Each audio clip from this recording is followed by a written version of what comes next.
السلام علیکم قدرمنو. یو سوال د شیخ صاحب نه یو الګ کړی دی چې زما ښځه ده او ما ته خپل پلار وایي چې د خپلې ښځې له طلاق ورکړه.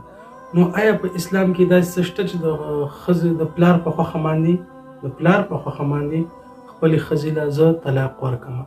ډېر قیمتي بیان دی، تر اخره پورې وګورئ او په دې مسله باندې ځان پوهه کړئ.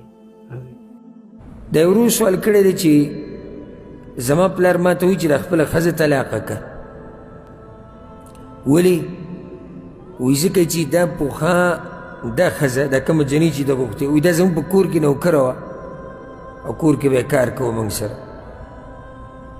اوس وایي چې زه د دې مور پلار خبره به لازم منم او که نه. یعنې ښکاري داسې چې دوی مالداره خلک دي او دغه چې ته فقیران به غریبانان، نو اکثر د دې فقیرانو دا غریبانانو دا زنانه کورونو کې خدمتونه کوي. نو مور پلار ته به دا خبره بده ښکاري چې لکه دا څنګه چې موږ کره مخکې خدمتونه له راتله اوس تا واده کړه او طلاق یې کړه.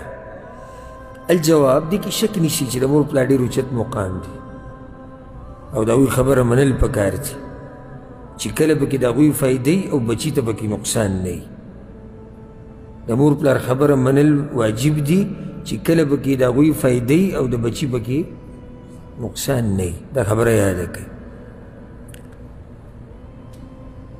اوس راځو د طلاقو دې مسلې له. طلاق هغه شی دی چې بغیر د سبب نه د الله بدي شي، چې سبب یې نه وي چې د طلاق مباح کوي.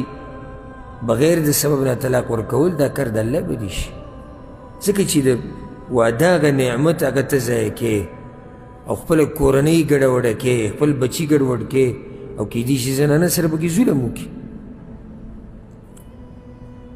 هر چې مور پلار دا وایي چې دا موږ سره به په کور کې مخکې کار کوو، خدمت به یې کوو، دته اوس څه شرعي سبب ښکاري طلاق دپاره؟ نه.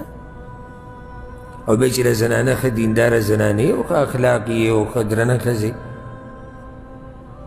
دا خو په یو ځای کې شریعت کې نه وي راغلي چې دا زنانه تا نه په مال کې یا په نسب کې یا په دې کې کمزوري نو بیا یې طلاق کوه. دا خو یو ځای کې نه وي راغلي. نو دې رور باندې د مور پلار خبره منل دلته نه دي لازم، او که دې طلاق ورنه کړي او د مور پلار خبره ونه مني نو دا به د هغوی نافرماني نه وي او په دې الله نه ګناهګاروي. صرف دومره دی چې د طلاق نه انکار هم په ښایسته طریقې سره مور پلار دي. الله وایي وقل لهما قولا کریما، خبرې چې ورسره کوې نو نرمې او ښایسته خبرې. نو په طریقې دې هغوی پوه کړي چې دا طلاق تاسو سره ظلم کوئ او طلاق ورکول لازم نه دي. ګوره مور پلار چې بچي ته وایي چې ښځه طلاقه کړه، دا په دوه قسمه وي. زه درته دا خبره راجمع کړم. دا خبره تقسیمول چې دا مسله په دې قسمه او دا داسې دا انسان ته مسله ډېره اسانوي. یو ګوره چې پلار او مور بچي ته شرعي سبب بیان کړي چې د دې د لاسه طلاقه که او یا جدا که. مثال لکه پلار مور ورته وایي چې ستا دا ښځه کردار یې ښه نه دی او هسې پالتو خبرې نه، مطلب دلایل ورسره دي، ګمان نه دی، دا موږ ته ښه نه ښکاري. او یا دا ټوله ورځ او شپه په دې بازارونو کې ګرځي او بې حیا ده او بې پرده زنانه ده او دوی وایي چې ستا د عزت ساتلو دپاره موږ تا ته دا ووایو. نو داسې ټیم کې د مور پلار خبره منل پکار دي، ځکه چې دې ځای کې هغوی چې دې بچي ته وایي چې دا ښځه طلاق کړي نو د خپلو خواهشاتو دپاره نه وایي، بلکې هغوی د دې بچي د عزت د ساتلو دپاره دا خبره کوي. دویم قسم مور پلار او دا ډیر دي چې دوی له په دې غیرت ورځي چې ولې زما دا بچی د دې ښځې سره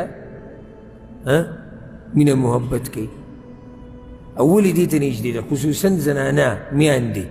او سبحان الله بیا بعض میاندې خو داسې لکه بند ته جوړه شي، د انګور بند چې دا زوی دې ښځې ته نږدې کېږي نو په دې باندې سم پیریان راځي چې ولې دې نږدې شو. نو دوی بیا څه چل کوي د زړه هغه بړاس د هغې د کمولو دپاره او د هغې د ختمولو دپاره بیا به دې زوی ته وایي چې دا ته طلاقه که او که ته په موږ مینې او که ته زموږ خیال ساتې او موږ به دله بله راولو او موږ به دله دې نه ښایسته راولو. نو داسې ټیم کې به مور پلار خبره نه منلی کېږي ځکه چې دا خو د هغوی لکه خپل زړه کې خبره ده خواهشات یې هغه پوره کوي. نور خو سره هغوی څه داسې مقصد نه دی چې د بچي د عزت خیال ساتي او خپل ځان دغه کې بعض خواښیانې د انګیاندو سره شرط ولګوي وي ګوره چې طلاقومه دې پې که نه. نو هغوی خپل یو بل سره مقابله کوي او په منځ کې تا نه د قربانۍ ګډوری جوړ کړي. نو ته به خبرې ته سوچ کې دا خو چې مور پلار دی غریبانه هرې خبرې ته به سوچ کې مور پلار دی خو دا غریبه څوک ده. او یو کس راغلی و په امام احمد بن حنبل رحمه الله پسې وی زما پلار ما ته وایي چې ښځه طلاقه کړه. امام احمد ورته ویې مې طلاق کوه. نو هغه ورته وی عمر بن خطاب چې کله خپل زوی ته وی عبدالله بن عمر ته چې دا ښځه دې طلاقه کړه او هغه بیا د پیغمبر صلی الله علیه وسلم خواله لاړ چې زما پلار ما ته دا وایي پیغمبر ورته او طلاقه یې کړه چې عمر یې وایي.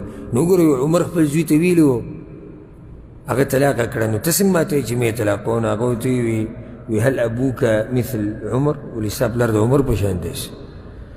عمر چې عبدالله بن عمر ته ویلي چې ښځه طلاقه کړه خو هغه هم څوک دی خو بس ظلم او زیاتۍ خو نه کوو فایده حکمت به پکې لید.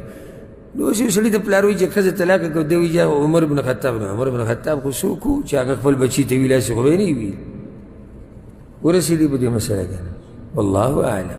ښه دا قیمتي بیان او قدرمنو چې تاسو واورېدلو امید کوو د الله نه چې تاسو به پرې پوه شوي وئ. نو چې کوم ملګري هم پرې پوه شوي په دې مسله باندې هغه لازمي کمنټس وکړئ.